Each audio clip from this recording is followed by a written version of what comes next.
네, 하나님께서 오늘 우리에게 허락하신 말씀은 다니엘서 2장 14절에서 23절까지입니다.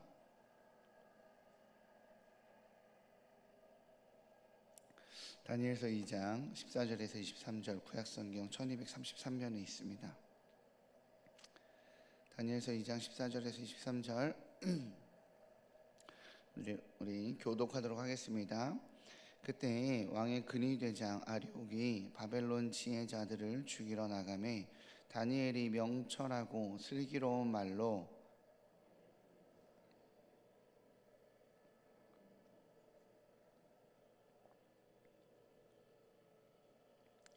다니엘이 들어가서 왕께 구하기를 시간을 주시면 왕에게 그 해석을 알려드리리이다 하니라.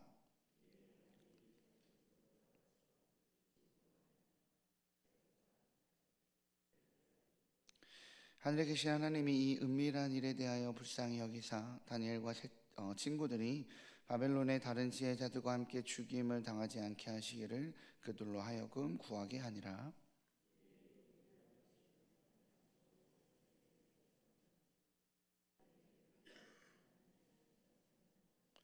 다니엘이 말하여 이르되 영원부터 영원까지 하나님의 이름을 찬송할 것은 지혜와 능력이 그에게 있음이로다.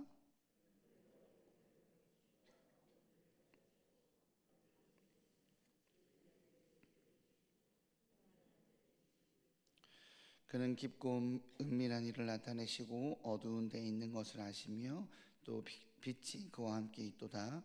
나의 조상들의 하나님이여, 주께서 이제 내게 지혜와 능력을 주시고 우리가 주께 구한 것을 내게 알게 하셨사오니 내가 주께 감사하고 주를 찬양하나이다. 곧 주께서 왕의 그 일을 내게 보이셨나이다 하니라. 아멘. 할렐루야. 네, 소리가 좀 잘 들리시죠? 네. 저는 영화를 참 좋아합니다. 영화를 참 좋아해서 영화 보는 걸 참 좋아해요. 목회자가 영화 얘기하면 맨날 영화만 본다고 생각하실 것 같아서 잘 말을 못하지만 그래도 영화를 좋아합니다. 영화를 보면 누군가의 인생의 단면을 보는 것 같고 한 시대의 어떤 좀 이슈나 고민을 좀 엿보는 것 같아서 영화를 참 좋아합니다. 그런데 영화를 혼자 보는 건 잘 못하겠어요. 그게 무슨 뜻이냐면 지금이야 뭐 OTT다, 뭐 집에서 컴퓨터 화면이다 이렇게 해서 뭐 영화를 볼 수 있는 시대가 됐지만 옛날에 영화는 영화관 가서 봐야 되잖아요, 그죠? 영화관 가서 보는 게 영화 보는 느낌이어서 영화를 본다는 건 영화관을 간다는 걸 좀 의미를 했는데 혼자서는 이게 절대 못 가겠더라고요. 지금도 그건 잘 안 되는 것 같아요. 그래서 제가 영화관 가서 영화를 본 영화들은 대부분 기억에 좀 많이 남습니다. 특히 가족들이랑 함께 영화를 봤던 영화는 딱 한 편밖에 없어요. 우리 가족들과 함께 시간 맞춰서 영화 보러 가기가 쉽지가 않은데 혼자 영화를 보러 가지 않으니까 가족들과 함께 간 이 영화는 굉장히 기억에 남습니다. 그 영화가 뭐냐면 타이타닉이에요. 제가 고3 들어갈 때 타이타닉을 부모님이랑 같이 가서 봤거든요. 그래서 같이 봤었던 바로 그 이야기를 조금 하려 합니다. 어렸을 적 가족이랑 함께 봤었던 이 영화여서 저에게도 기억이 남지만 대부분 좀 아시는 내용이라고 생각이 듭니다. 꽃미남 영화 배우로 유명했었던, 지금은 꽃미남이랑 전혀 거리가 멀어 보이지만 우리 레오나르도 디카프리오. 오늘 좀 입이 말라서 잘 말이 안 되네요. 이 영화의 내용은요, 호화스러운 여객선의 이야기입니다. 당시 최고의 기술이 집약된 그 배가, 여객선 배가 잘못된 인간의 욕망과 무리한 판단으로 인해서 바다 한가운데서 침몰하는 영화예요. 실화를 바탕으로 한 영화죠. 이 영화에서 다양한 사람들의 모습이 나타납니다. 그 영화 안에서 누군가는 사랑을 하고, 누군가는 돈을 벌고, 누군가는 성공을 꿈꾸고, 누군가는 인생을 즐기는 꼭 인생의 한 축소된 모습 같아 보였습니다. 이 영화에서 가장 기억에 남는 장면, 이제 기독교인 하면 다 기억에 남는 장면이 있죠. 뭐죠? 바로 침몰하는 배 위에서 어메이징 그레이스를 연주하는 그 연주의 장면이 가장 기억에 남을 겁니다. 모두가 죽음을 직면할 때 자신들조차 차가운 겨울바다에 한가운데로 빠져 죽을 수밖에 없는 바로 그 순간에 그들은 살 길을 찾아 여기저기 뛰어다니기보다 사람들의 안정을 위해서 연주를 합니다. 그리고 이제 그것을 끝내려고 하는 이 연주가들의 연주가 딱 끝나고 이제 우리도 돌아갑시다, 흩어집시다라고 하는 타이밍에 흩어지려 할 때 바이올린으로 어메이징 그레이스를 켜고 연주자들은 다시 모이는 그 모습이 저는 그 영화의 개인적인 가장 클라이막스가 아니었나 싶습니다.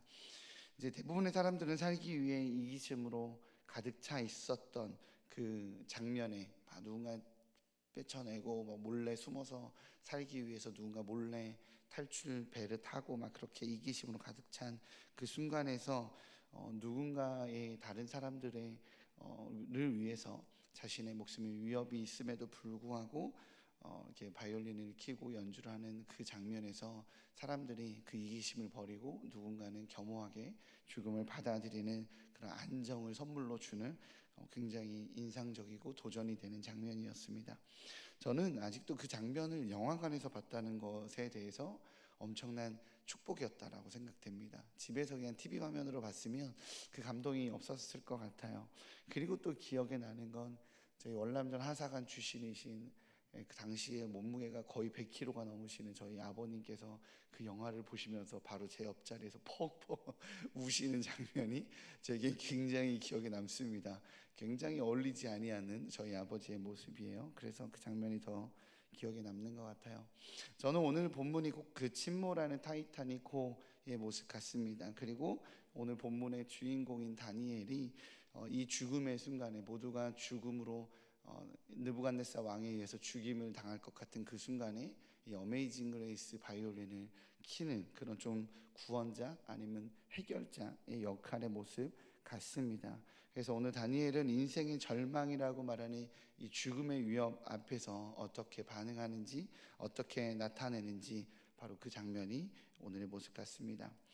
오늘 다시 말씀드리지만 다니엘은 인생의 절망이라고 말하는 이 죽음의 위협에 직면합니다. 앞도 뒤도 없이 자기들과 자기 친구들을 그리고 수많은 사람들의 생명을 위협하는 그런 상황에 처하게 되죠. 오늘 본문 14절에서 16절이에요. 같이 한번 읽어보도록 하겠습니다. 시작. 그때 왕의 근위대장 아리옥이 바벨론 지혜자들을 죽이러 나가매 다니엘이 명철하고 슬기로운 말로 왕의 근위대장 아리옥에게 물어 이르되 왕의 명령이 어찌 그리 급하냐 하니 아리옥이 그 일을 다니엘에게 알림해 다니엘이 들어가서 왕께 구하기를 시간을 주시면 왕에게 그 해석을 알려드리리이다 하니라. 아멘. 어제 설교를 들으셨다시피 느부갓네살 왕은요 자신이 왕이 된 지 2년 차가 됐었을 때 꿈을 하나 꿉니다. 그리고 그 느부갓네살 왕은 그 꿈을 해몽할 지혜자들을 불러 모읍니다. 그리고 말도 안 되는 요구를 하죠. 꿈의 내용은 말해줄 수 없다. 그러나 그 꿈을 해몽해라 라는 것이었습니다. 대부분의 학자들이 추정하기로는 느부갓네살 왕이 꿈의 내용을 내용도 좀 이해도 안 되고 잘 기억이 안 났을 것이라고 추정을 합니다. 우리가 꿈을 꾸면 모든 꿈이 선명하게 기억이 나지 않고 정확하게 내용이 좀 헷갈리는 경우들이 사실 많잖아요. 그랬던 것처럼 느부갓네살 왕도 그랬을 거라고 봐요. 다만 분명한 건 느부갓네살 왕이 그 꿈을 기억하기로는 불안하고 불길한 꿈이었다라는 것은 맞는데 내용이나 해석은 몰랐던 것이 아닌가. 그래서 이런 말도 안 되는 요구를 했던 것은 아닌가라고 추정합니다.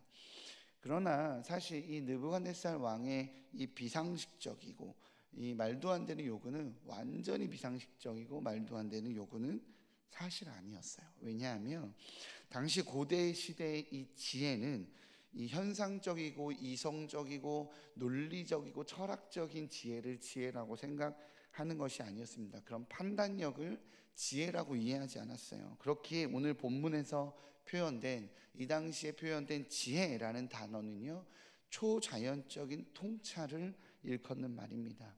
그것은 인간들이 신의 회의에 참석함으로써 받게 되는 이 감추어진 비밀을 알게 되는 것, 이것을 지혜라고 이해를 했어.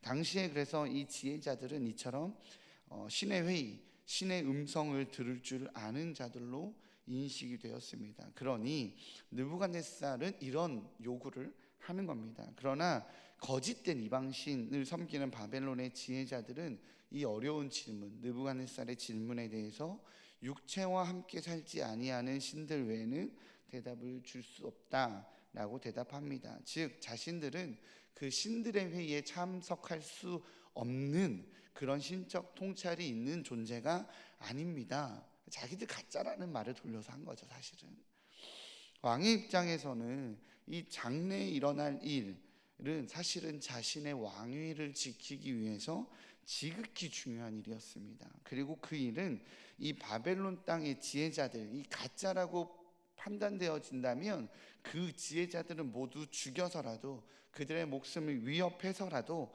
얻어내야만 하는 것이었어요. 자기 왕권을 지키는 일이니까요. 그래서 그는 자신이 알기 원하는 이 장래일에 대해 대답해 주는 자가 나타날 때까지 필요하다면 모든 지혜자들은 다 죽여버리겠다라고 선포합니다. 그리고 그 협박은 다니엘과 세 친구들에게까지 왔습니다. 그것이 오늘 본문입니다. 이로 인해서 다니엘은 왕의 근위대장인 아리옥에 의해서 죽임을 당할 수밖에 없는 상황에 처한 것입니다. 그런데 참 이상한 일이 일어납니다. 다니엘이 왕의 근위대장에게 멈추기를 요구합니다. 이상하죠? 왕의 명령이 떨어졌고 아리옥은 왕의 명령을 받고 다니엘을 찾았습니다. 그런데 다니엘이 왕의 명령이 너무 급하다고 멈추기를 요구하자 근위대장은 자신의 행동을 멈춥니다. 왕이 근위대장인데. 그리고 근위대장은 다니엘에게 왕궁 안에서 있었던 일과 이 느부갓네살의 선포에 대해서 설명합니다. 생명이 오고 가는 순간 다니엘은 아리옥에게 시간을 주면 이 내용과 해석을 해몽을 해주겠다라고 근거 없는 약속을 합니다.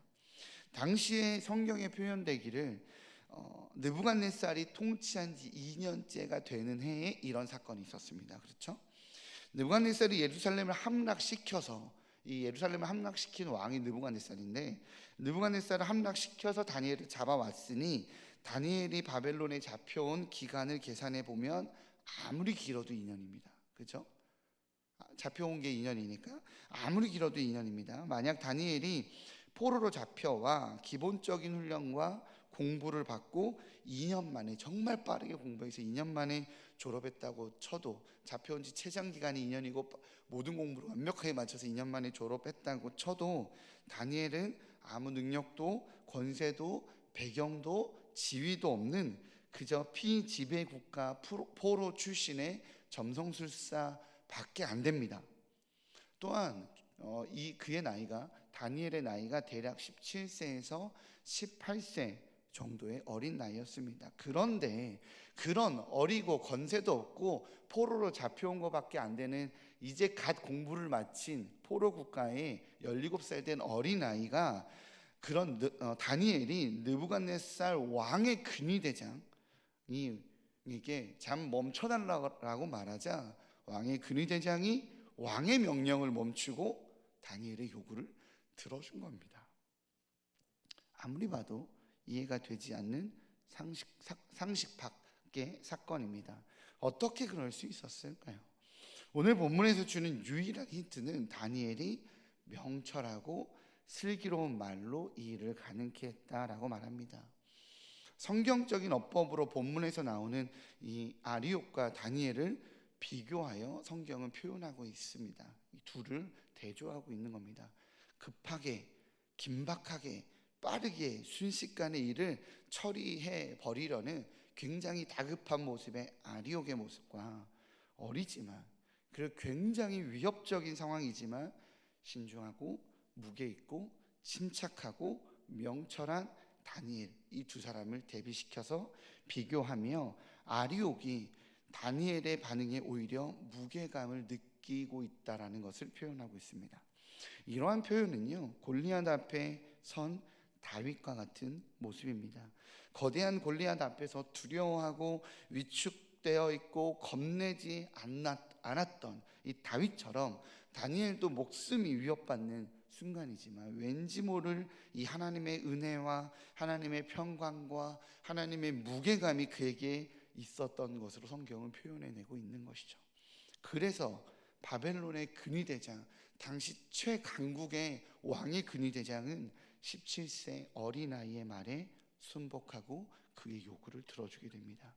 그리고 다니엘은 근위대장을 넘어 두려움에 휩싸여 있는 느부갓네살 왕 앞에 섭니다.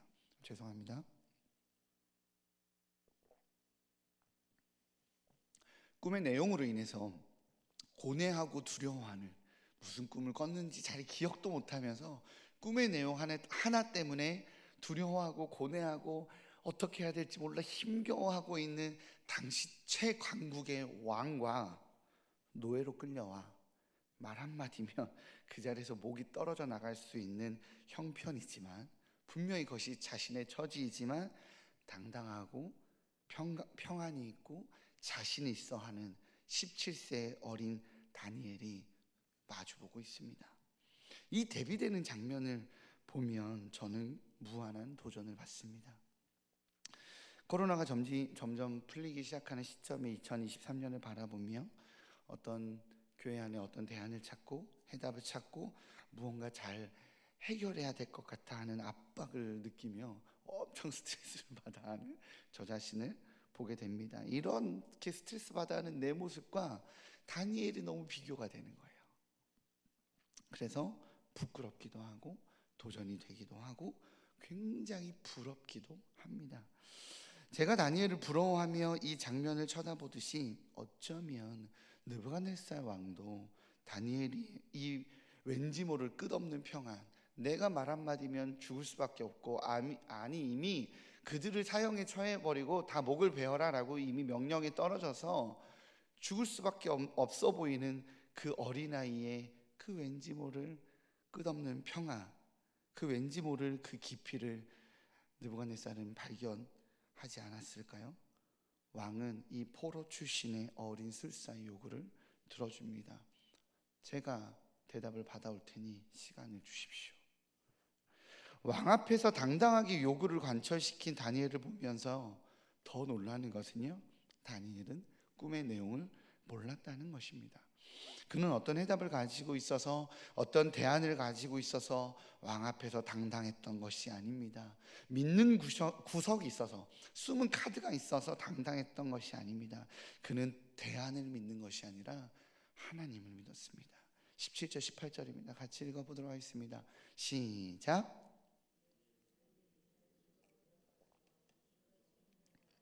미사엘과 아사랴에게 그 일을 알리고 하늘에 계신 하나님이 이 은밀한 일에 대하여 불쌍히 여기사 다니엘과 친구들이 바벨론의 다른 지혜자들과 함께 죽임을 당하지 않게 하시기를 그들로 하여금 구하게 하니라.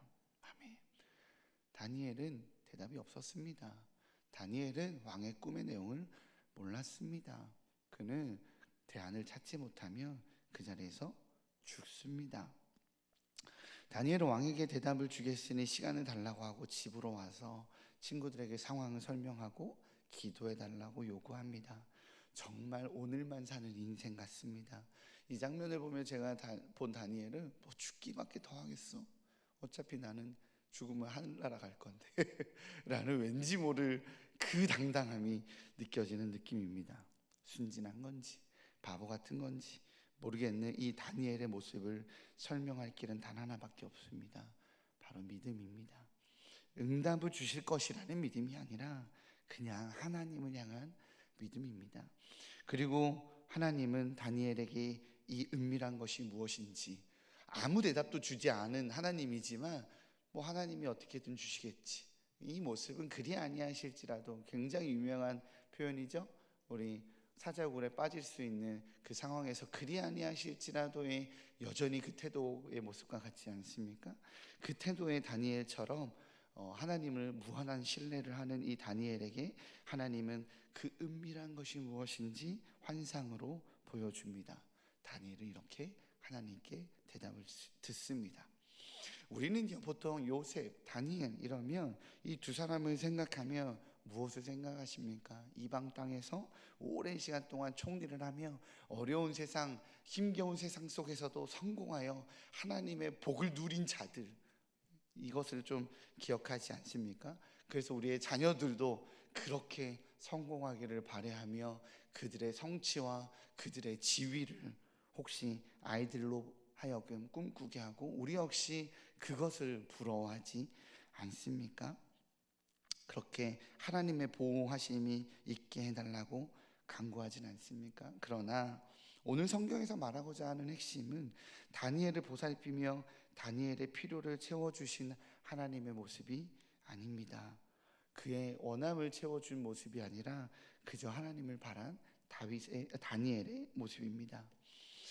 저는 얼마 전에 제 친구 대학교 때부터 굉장히 함께 사역하고 함께 동료로 지냈었던 제 친구가 몇 년 전에 그 LA에 있는 LA 한길교회 담임 목사로 갔습니다. 그리고 얼마 전에 그 친구가 이제 뉴저지에 있는 뉴저지 한인교회 담임 목사로 다시 재청빙 받아서 갔더라고요. 제가 잘 알지는 못하는데 대략 한 7, 8천 명 정도 되는 교회에 담임 목사로 가게 된 것 같습니다. 그 소식을 듣고 정말 마음 다해 축복해줬습니다. 정말 마음 다해 기뻤습니다. 내 주위에 내 믿음의 동료들이 잘 되어지는 모습이 정말 정말 기뻤습니다. 진짜 기뻤습니다. 그런데 저는 그 친구는 기뻤는데 제가 부러웠던 대상은 정말 하나도 부럽지 않았거든요. 우리 저희 안에 함께 사역하던 우리 안경영 목사님도 담임 목사님으로 나가시는 그 모습을 보며 정말 응원하고 기뻤습니다. 잘 하나님께서 길을 열어주셔서 길이 열어진 것 같아서 정말 기뻤어요. 우리 친구도 기뻤고 우리 안 목사님도 기뻤지만 저는 오늘 다니엘은 부러웠습니다. 이것이 오늘 본문에서 나타나는 우리가 바라봐야 되는 시각이 아닌가 싶습니다. 여러분, 여러분의 삶에 그리스도인으로서 우리가 부러워하는 것은 무엇입니까? 누군가는 부동산에 투자해서 성공했대. 내가 투자한 부동산은 잘 안 됐는데, 내 아들은 대학에 떨어졌는데 누구의 아들은 좋은 대학에 붙었대. 나는 승진 못했는데 저 사람은 승진했대. 나는 이번 중직선거에서 안 됐는데 누군 됐대. 혹시 말하는 그런 결과가 아닙니까? 오늘 본문에서 다니엘의 지위와 느부갓네살의 지위는 천지 차이입니다. 느부갓네살은 당시 최강국의 왕이었고 우리 다니엘은 포로로 잡혀온 한 어린아이였을 뿐입니다. 그런데 저는 느부갓네살 왕을 부러운 것이 아니라 다니엘이 부럽습니다. 그 평강이 부럽습니다. 하나님과의 깊이 있는 관계가 너무너무 부럽습니다. 맡겨진 사역과 맡겨진 역할이 각자 달라서 하나님의 부르심의 자리는 각자 다를 수 있습니다. 그러나 부르심의 자리에서 내가 하나님과 깊이 있게 교제하며 하나님의 음성을 들으며 하나님의 기름 부으신 가운데 그 평강 가운데 깊은 교제 가운데 있는가라는 질문 앞에서 저는 다니엘을 보며 부러움을 느꼈습니다. 사랑하는 우리 일산 충신의 성도님들, 성경이 다니엘의 삶을 통해 보여주고자 하는 것은 이 이방 땅에서도 하나님 잘 믿으면 성공할 수 있어요가 아닙니다. 하나님을 믿는 사람들의, 복음을 가진 사람들의, 이 만국의 통치자이신 여호와 하나님을 아는 사람들의 삶은 바로 이러한 것입니다를 보여주는 것입니다. 성경이 다니엘의 삶을 통해서 보여주고자 하는 것은 모든 능력과 모든 지혜의 하나님을 아는 믿음의 사람들의 삶은 포로로 끌려간 세상 속에서도, 세상적으로는 아무 배경이 없는 그 세상 속에서도 하나님만을 의지하기에 그 지위는 바뀌지 않아 쓸 수 있지만 세상 속에서 다른 존재로 살아가고 있음을 보여주는 것이 바로 그리스도인의 삶이라고 말하는 것입니다. 하늘에 속한 삶으로 인해 느부갓네살의 폭력의 칼날 앞에서도 수많은 사람들의 생명을 도리어 구원하게 하는, 그들을 살아내게 하는, 바로 하늘에 속한 자로 살아내는 것이 바로 그리스도인의 삶이라고 말하고 있습니다. 느부갓네살 왕은 왕이었지만 두려움에 있었죠. 다니엘은 목숨의 위험에 있었지만 그는 평강 가운데 있었습니다. 그러나 그 평강 가운데 하나님을 바라고 하나님을 기대하고 하나님과 깊은 교제 가운데 있는 이 다니엘이 수많은 그 지혜자들, 느부갓네살 왕에 의해서 죽임에 당할 수밖에 없는 다니엘과 세 친구를 비롯하여 수많은 사람들의 생명을 살리게 됩니다. 어쩌면 그 안에는 다니엘과 이 세 친구처럼 억지로 잡혀와 바벨론의 학문을 강요받고 강제로 교육받고 그렇게 동일한 처지에 있는 수많은 포로들, 그 처지에 있던 사람들이, 그 억울했던 사람들이 같이 있었을 것으로 포함되어 있었을 것으로 봅니다. 느부갓네살의 왕령에 의해 그들은 죽음의 공포에 있었을 것이고, 필요에 따라서는 느부갓네살의 칼날을 피하기 위해 피난을 계획한 사람들도 있었을 것입니다. 그렇게 어쩔 줄 모르는, 모두가 타이타닉호에서 죽음을 향해서 치달을 수밖에 없는 같은 형편 속에서 그들은 누구를 바라보았을까요? 바로 다니엘을 바라보지 않았을까요? 다 죽임을 당하래. 그런데 그 왕령이 멈췄어. 누구 때문에? 다니엘 때문에. 다니엘이 어떻게 그 일을 할 수 있었대? 라고 묻는다면 누가 드러났겠습니까? 하나님이 드러나셨겠죠. 절대적이신 하나님이 드러나셨겠죠. 우리는 그렇게 하나님을 드러내는 축복의 통로가 됩니다. 침몰하는 이 땅 가운데 하나님을 드러내며 수많은 생명을 살리는 축복의 통로가 되는 것입니다. 세상이 침몰하는 배 위의 모습과 같습니다. 모든 사람들이 코로나로 어렵다, 여러 사정으로 어렵다, 북한은 핵무기를 쏘아대죠, 어디서 어떤 모습으로 사고가 당할지 몰라 할 것 같은 이 나라가 과연 안전한 나라인가라는 위협 가운데 있죠. 아니, 그런 위협이 없다 할지라도 우리 모두는 죽음을 향해 멈추지 않는 다름박질을 하고 있는 그런 절망의 인생입니다. 그러나 그런 절망의 인생 속에서 그들의 생명을 구하는 것은 전능자이시고 지혜자이신 하나님을 바라보는 바로 그리스도인들, 축복의 통로인 우리를 통해서 우리 하나님께서는 그 일을 이뤄내시기를 우리에게 요청하고 있습니다. 사랑하는 일산 중신의 성도님들, 삶의 누군가의 잘되어짐을 부러워하며 그것을 나도 이루고 싶어서 하나님을 여전히 끌어다 쓰시고 계십니까? 아니면 주님, 나도 전능자이신 주님을 바라보며 이 땅 가운데 생명을 살리는 축복의 통로로, 하늘의 평강을 흘러내보내는 축복의 통로로 쓰임받기 원합니다. 내가 주님을 간구합니다. 내가 하나님을 찾습니다 라고 하나님을 바라보는 삶을 살아가고 계시고 있으십니까? 삶에 어떤 무게가 있든 어떤 어려움이 있든 하늘에 속한 자가 되시기를 주님의 이름으로 축복합니다. 그래서 다니엘처럼 세상이 줄 수 없는 평강을 붙들고 살아가시기를 주님의 이름으로 축복합니다. 그래서 세상 속에서 다른 존재로, 하늘나라 백성으로 살아가기에 절망과 두려움에 매여 있는 수많은 영혼들을 살려내는, 회복시키는 축복의 통로의 역할을 감당하시는 우리 일산 충신의 성도님들 되시기를 주님의 이름으로 축복합니다. 기도하시겠습니다. 사랑해 주님, 감사합니다. 하나님, 이 시간 주님을 구합니다. 하나님, 이 시간 주님을 바랍니다. 주님, 나의 욕망과 나의 원함을 채우기 위해서 주님을 구하는 것이 아니라 하나님을 알아, 하나님의 뜻을 알아, 하나님과 깊은 교제가 있기에 수많은 두려움 가운데, 죽음 가운데 빠져있는 그 영혼들을 살리는 축복의 통로가 되기 위해 하나님을 구합니다. 그 평강을 더하여 주시옵소서.